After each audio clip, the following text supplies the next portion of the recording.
I'm going to talk about interdependence and compassion from Buddhist perspective under the theme of happiness and harmony. And first of all, I just want to let you know that from the Buddhist point of view, everything, all the existence are interdependent. So here I have a quote, one of the Indian scholar, by one of the Indian scholar, Nagarjuna. In Tibetan it says, something like that. And when we talk about interdependence, the concept of interdependence, from Buddhist perspective, we talk about three modes of interdependence. And the first one is dependent arising on cause and effect. And the second one is dependent arising on thought. And the third one, second one is dependent arising on parts, and third one is dependent arising on thought.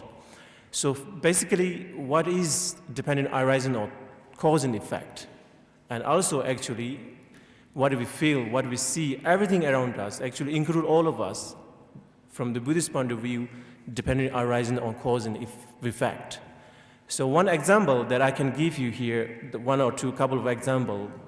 One is here that if we think about the food chain, okay, where did we get energy to move our hand, to gesture our hand, to speak, to talk, and to listen? Actually, all this energy comes from the sun energy.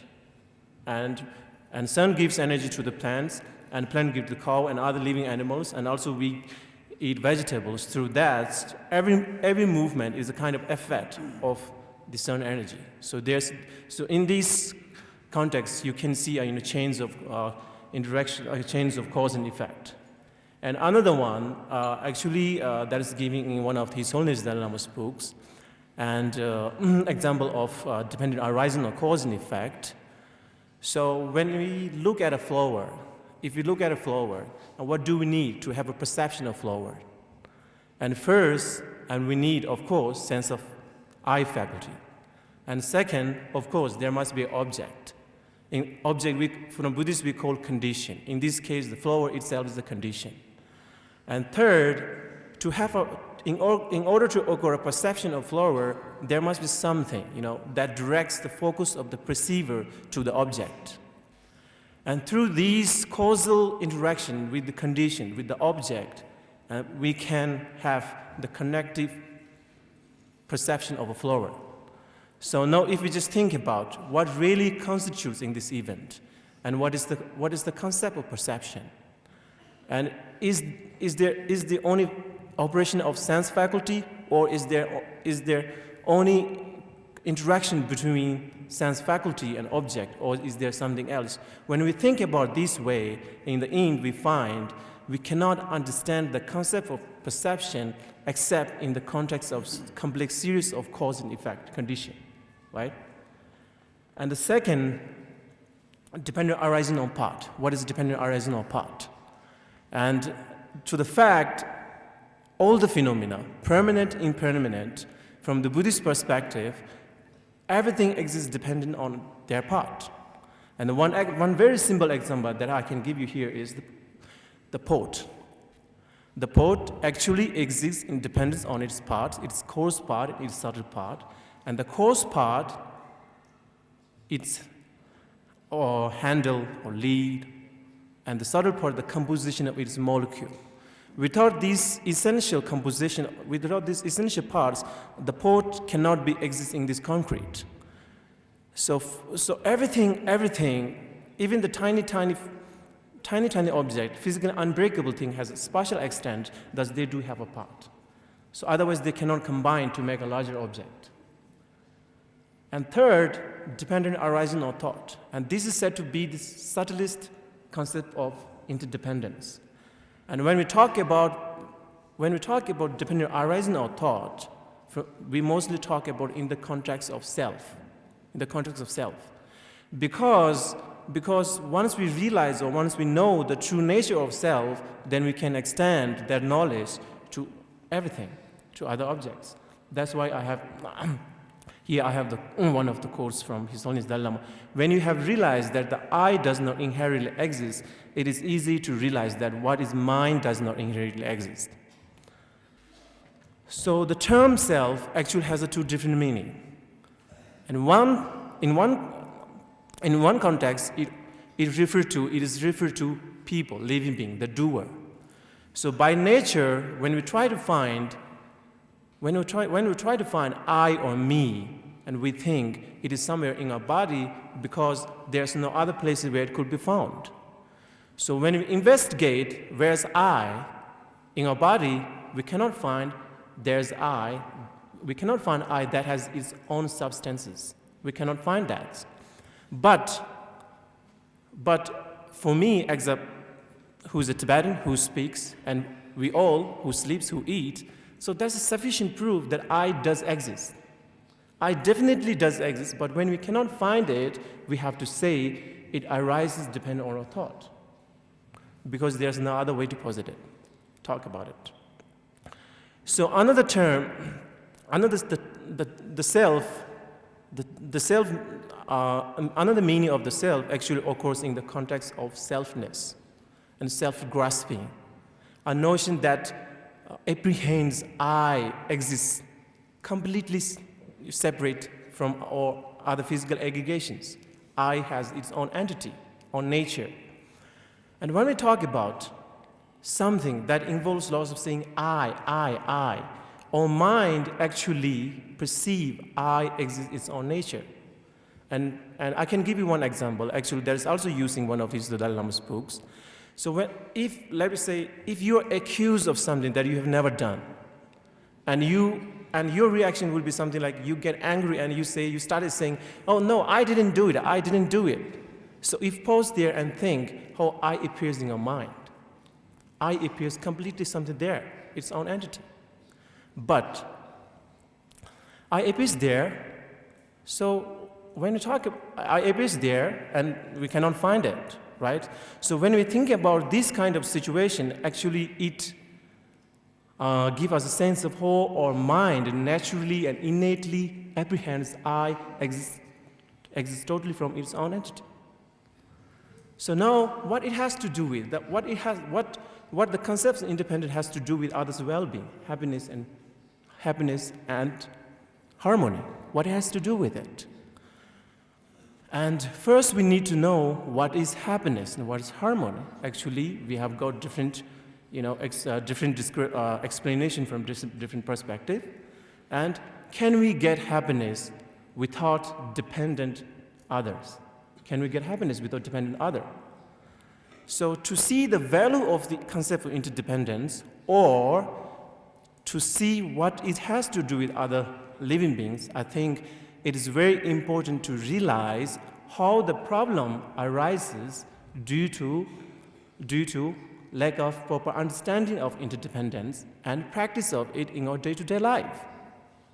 So when we say without having proper understanding of interdependence, or without lacking practice of it, it means when we are not able to see the true nature of the reality. So we are just accepting whatever appears in our mind. So once we mistakenly seeing thing exists totally from its own nature, then our mental projection actually exaggerates its goodness beyond what actually it is. So there's some sort of notion of exaggeration. And this exaggeration actually results lust, attachment, hatred, anger, and all the afflictive emotions. So this kind of exaggerated notion, self-grasping, is said to be the source of all the distraction and the mother of all the wrong-viewing attitude. The stronger the wrong-viewing attitude, the stronger attachment to yourself. And it does not bring only attachment to yourself.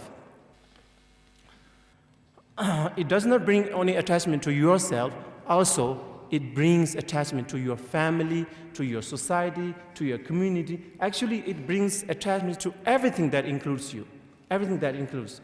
When we have a strong attachment, and then it forces us to differentiate between two things. And it also creates bias feeling. Actually, it creates bias feeling. between family, between society, between community. And in this way, instead of getting us harmony, actually it creates us separate, it forces us separate from you and me, we and them, and my and his. And it creates some sort of gap between us. And because of these, actually, every factor that involved in leading to disharmony arises, such as discrimination and injustice and intimidation. All this arises. I think it's true because where there's a society, in any society, where there's a more anger, more hatred, more jealousy, there's a less happiness. There's a less harmony. There's a less harmony. I think that's very true. So the harmony and happiness, as I said, it has to come through mutual respect to understand our fundamental qualities.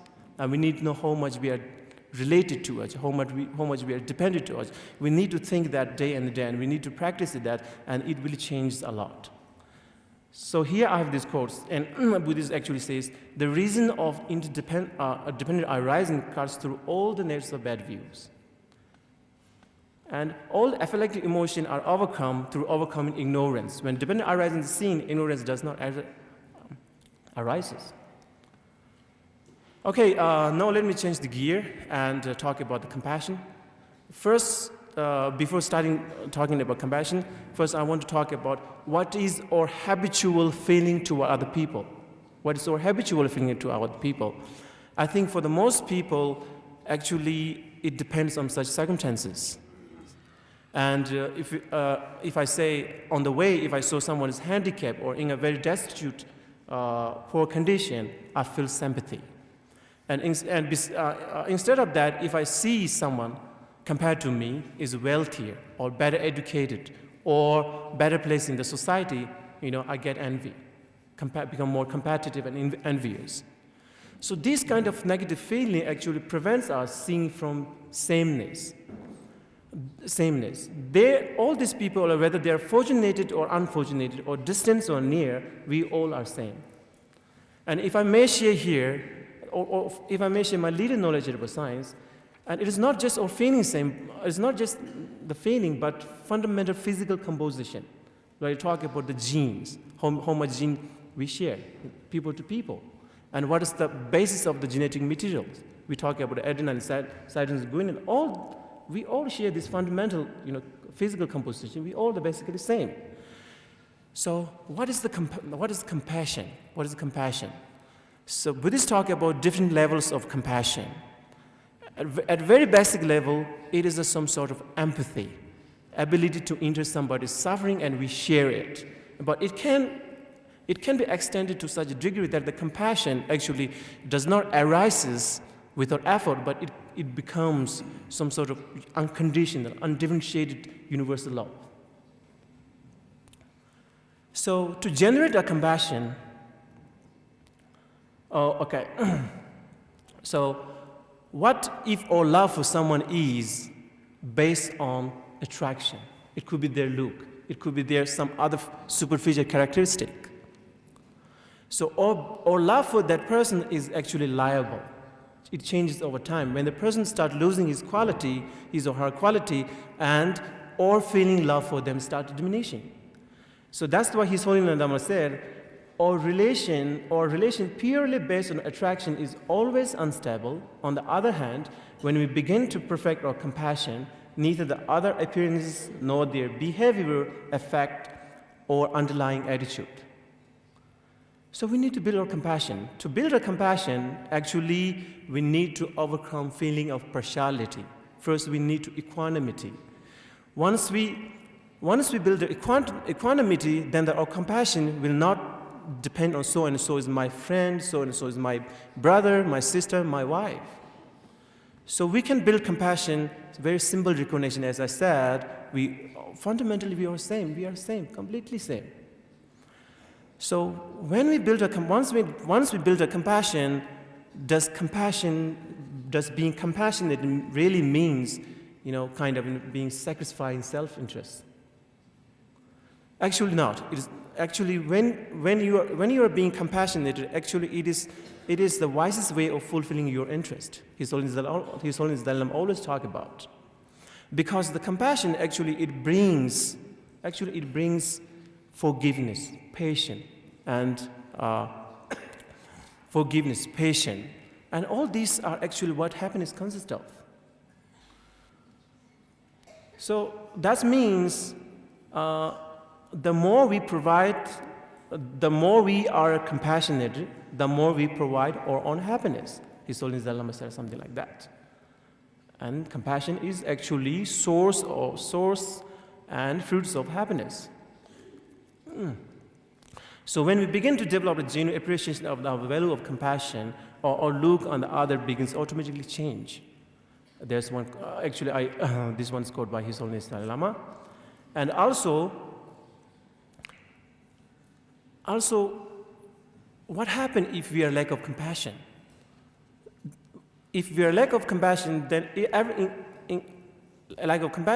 every other or activity is in danger of harming other people. Because when we ignore the question of others' well-being, we inevitably end up in hurting other people. And because the ethics of compassion help us provide the necessary foundation and motivation for both restraint and the cultivation of virtue. And let me give you one example, because if we have a temptation, some sort of deceive other people, and our compassion actually prevent us from engaging it. And if our work is being danger to be exploited by others, our compassion actually allow us to disengage from it. So basically, I don't have much time, so basically I want to conclude with my message. Basically, fundamentally, we all are same or failing fundamental physical composition, and that's pretty much what I have got to say. Thank you so much. What you described as the sameness, the interdependence, we often call common humanity in Western science. Why do you think so many people fail to recognize common humanity? Is there some advantage to having a disposition to identify ourselves with small groups instead of extending our sense of humanity widely to all sentient beings? Tanda nangbegi shungne tanda tenjung katawa shikdus. Tanda dila zambala nganzu tsama jing pazu da tenne ne washmato susu ani rangje payo toni chobde wachi yo mane sigi yorwas. Nobjo ki jizok nanglo la nganzu keje shetan tawu ji yores. Keje shetan karis labim bena common humanity sidi zambala ani ndawa mi ji ani tumung ki ani ta chechu se ta dayo chechu sigi wero. Tanda nganzu tsama la dinde ki tumung ki samno tangtang yimbinre tumung shetan dinde ji yor den yimbina ngui nizu langlen tar yung zambala ani do mi ji ki ani samno tang ki tsabla nganzu dezen su choche chokpa do sueche ani yawa che loga de jungu doas cheda kada shen tu maris cheda dile zambal dile kangi khari showres kien kharla tene andinde mintumba chumbores orda. So my answer that will be something like, from Buddhist perspective, and it is very hard to overcome the ignorance and other afflictive emotions. So from Buddhist perspective, we talk about the rebirth and reincarnation. We have been actually cycling in this samsara, and we are very much habituated to it. Being a selfish, and it's not that easy to overcome. And because of this self-grasping and other ignorance, and in our habitual feeling, actually, it is more intended to being selfish. So basically, we are very much habituated in doing that way, and it is very hard to overcome it. And we need to practice it, and we need to practice. But sometimes we know the method of the practice, but we don't bring it into practical, right? That's the problem. So if you think about more and more, and then maybe there will be a time that the people will be no more selfish, but consider more wider perspective, consider thinking about more wider picture of the world, and for the benefit of other living beings. Thank you for a very interesting discussion and presentation. As a philosopher, I've always been thinking that the truth of people getting attracted to each other or people living in coexistence is because of the very fact of interdependence. Mm-hmm. In some subtle way, or sometimes not so subtle way, we are all dependent. Yes. Because of the relations which you said. Yes. But just merely understanding the interdependence perhaps will not help to remove the I. Because as you also said, it is when the I is not there, the mind is also not there. Mm-hmm. So what exactly is getting into the ignorance of not understanding interdependence and producing that ego?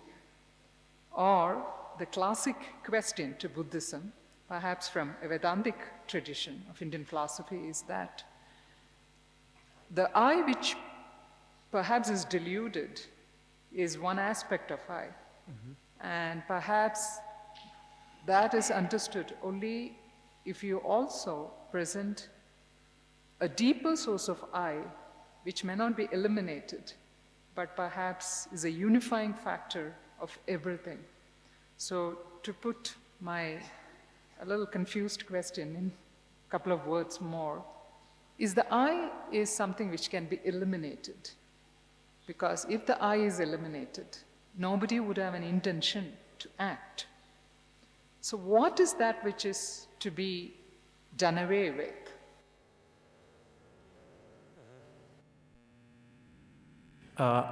Actually, I agree what you said. The merely thinking about the interdependence may not solve all the problems that we are facing in this world. But when we think about the interdependence, actually it is basically targeting toward ignorance. And from Buddhist perspective, we talk about to get rid of the ignorance, it has to have some sort of very precise and exact antidote of it. We have to think about a very precise and exact antidote of it. Very precise and exact antidote of that is to realization of the interdependence. Because when we have that sort of ignorance, that we do have exaggeration, right? And we are accepting just what is not there. We are accepting it is something there, but completely its own nature. So it is very important from Buddhist perspective. It is very important to have a concept for interdependence and to think about it and to practice about it. And the self, the I, and I said, we need, as I said in my presentation, I make a distinction between the person, I, and something that I completely exists from its own nature. So the I that I talk about that completely does not exist in its own nature. Something when we talk about so the person, of course, I do exist, right? But the I that is something our mind perceive I that exists in its own nature, right? Its own nature. That does not exist at all. That I does not exist at all. But it is just creation of our mind. It doesn't. So that it is not there. So it's a kind of already eliminated.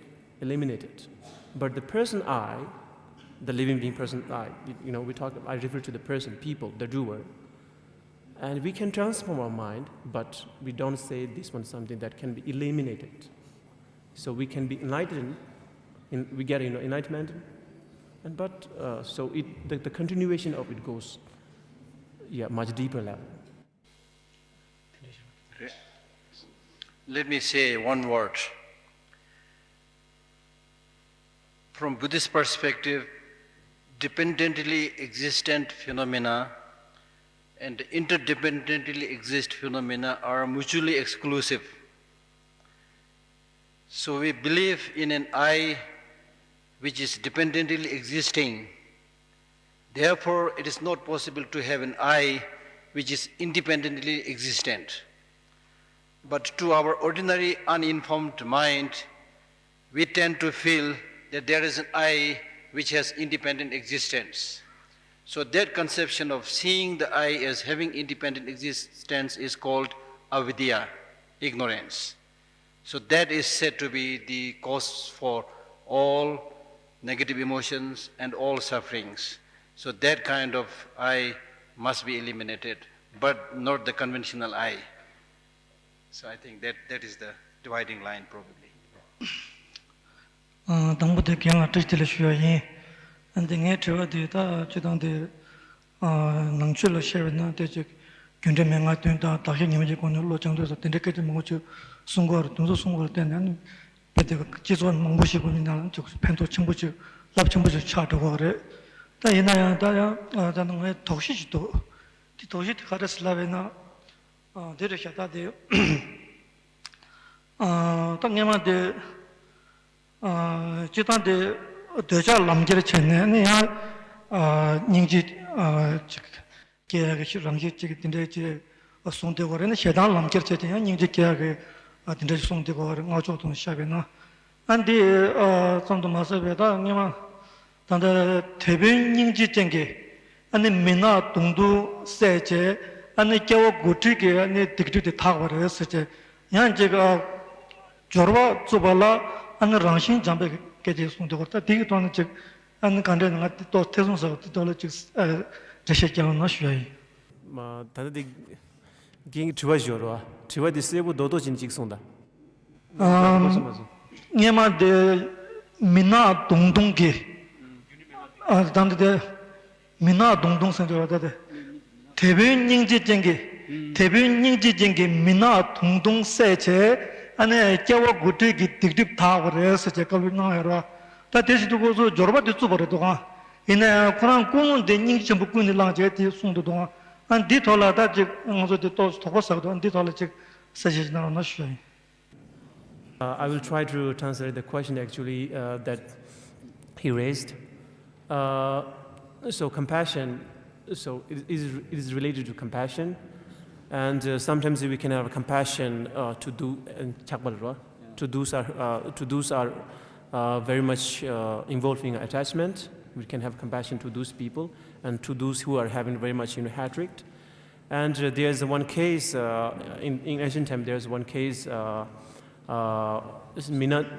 Minat Dungdungching is the one person and who has been doing lots of bad distractions, and one other person actually killed him because his motivation, because of his intention was kind of associated with the compassion, and actually these intention, the compassionate intention, drive him to kill that person. So the compassion, being compassionate, how is it possible to kill someone? The question is something like that. So to answer that, from my point of view, so we need to think about the consequences. So, and from Buddhist perspective, when we talk about the compassion and helping other people, is very much related to our motivation. And the motivation, if you do not kill that person, if you do not kill that person, if it is certain that that person will kill many other people or other creature, and if you don't find any other alternative way, to stop that person, doing that kind of negativity, and maybe you are run out of your option. And your motivation is, of course, to help other people, and that's the only your choice, and you have to make that. Lodoe Sangpo la idi sunang sungra, ani tundi tang tembe chido tu tumala ani nyepar tu ani nangchu na sungwe ani tunduk tang ani nyingji ni metame runga chayo res. Ani ti sungwe ina ani nangchu tang dewa mepe tona chido nang la tundi ki chido ani tunduk tang ani Jangtse tola zonda teba yo mariosim. Tundi dani. Tundi dang tembe chido tu tumala nyebar tu ani nangchu ne shebe ani tudu dang ani nyingji ni jima char sung ani ti suwa ina gazi ani nangchu dang mande to na chido nang la tundi che chido ani loso dang ani tudu to deja ya yo mariosim. And his question is more related to the harmony. And he said something like, I've been talking about Buddhist perspective, and to have a harmony. Actually, it seems it is very necessary.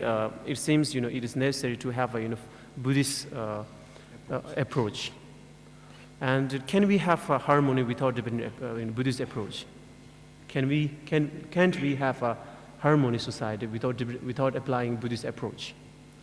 And because I have been saying more, and to answer that question, actually, definitely there are another approach to have a more to build a harmonious society. It doesn't have to apply Buddhist way, Buddhist method or strategy to that.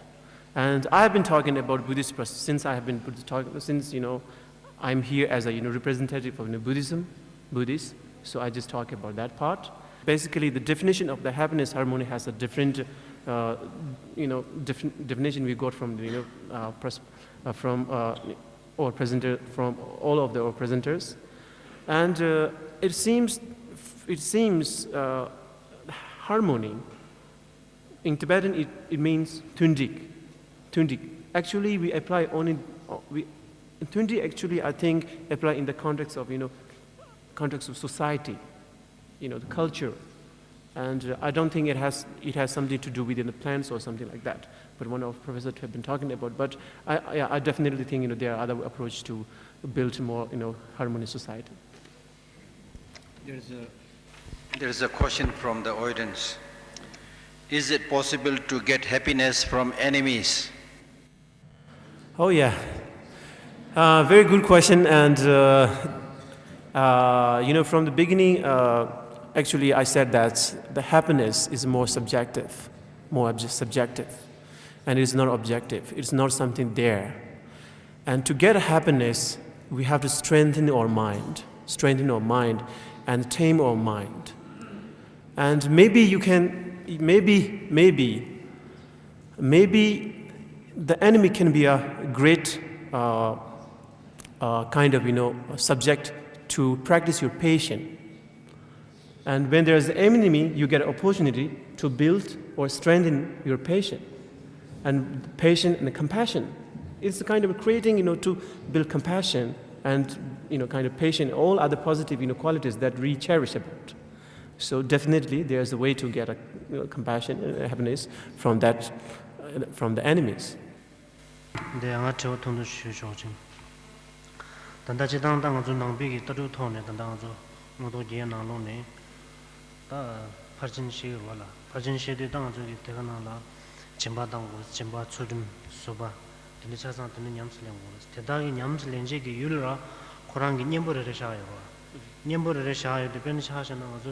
chimba tangsa chimba khorangi yu khorangi chigyorwa tega nansing azu danda da tundi da deji tudub da ningje thon nangbe ta so joshi di thola tega na ningje lai do azu ningje la chidang kare la gona na ningje la da suzuki ning da de mi shimba gi do donga la ni mi gi tende thon suzu de la pembe pensam chitne go go res tega na sing azu gi ningje la kese gi yul de ningje de manu ba sikye go res ra manu ba da manu ba megen de jo la nyam da tega na sing soba la de chodum chen go go res tene shi go ra yanzo cho진 xiao na azu gi changma la ningje chi go res chamba chi go res a soba go go res cho진 shi de ne yang azu soba la de chodum chen go mo da mi cho도 많이 버시는 거서 봐 공부해요 말았어 김세야 말았어 내가 나시 닝제 라야디 닝제 공부해나 닝제 그 많이 버시로 공부하라 말도 제가 상말로 닝제 공부해요 말았어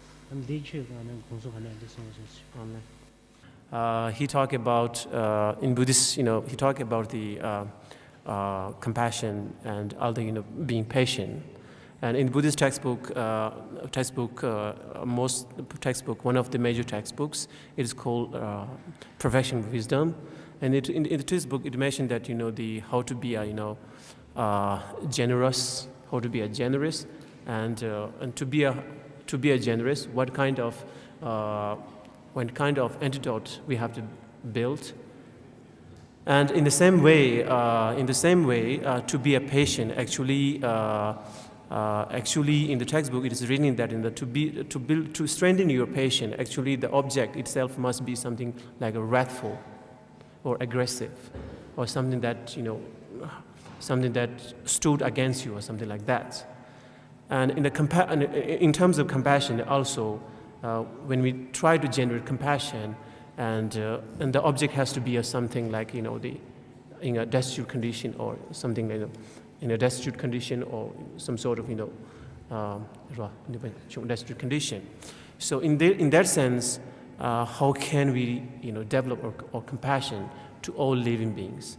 The object has to be something like, in a very destitute condition. So how can we build compassion? And so for that, for this question, the answer for these questions. So I don't think that to build a compassion, somebody need to be in a poor, destitute condition, and also we need to think about the nature of impermanence. And someone is maybe for the temporarily someone is at a very a better place, or very educated, living a very satisfying lifestyle, but do they live in that state forever? So it changes. So their lifestyle changes. It depends on lots of factors. So I think so in that way, if you think that, of course, and of course, I think, as I said, of course, everyone wants happiness. Everyone, all the living beings, they don't want suffering. So just thinking about that, it doesn't matter, as I said, whether they are fortunate or unfortunate, but we all are same. So in that way, I think we can generate compassion to all living beings. And secondly, when we say destitute, it doesn't have to be only in terms of material belongings. Even those who are in high post and having a lot of wealth, they may be totally bereft of good qualities or spirituality or love and compassion. So therefore, they are also poor in terms of spiritual achievement and understanding. So therefore, because of that, they have negative emotions, they keep on wandering in the samsara. So therefore, the Buddhas, they feel compassionate how these people are suffering due to negative emotions.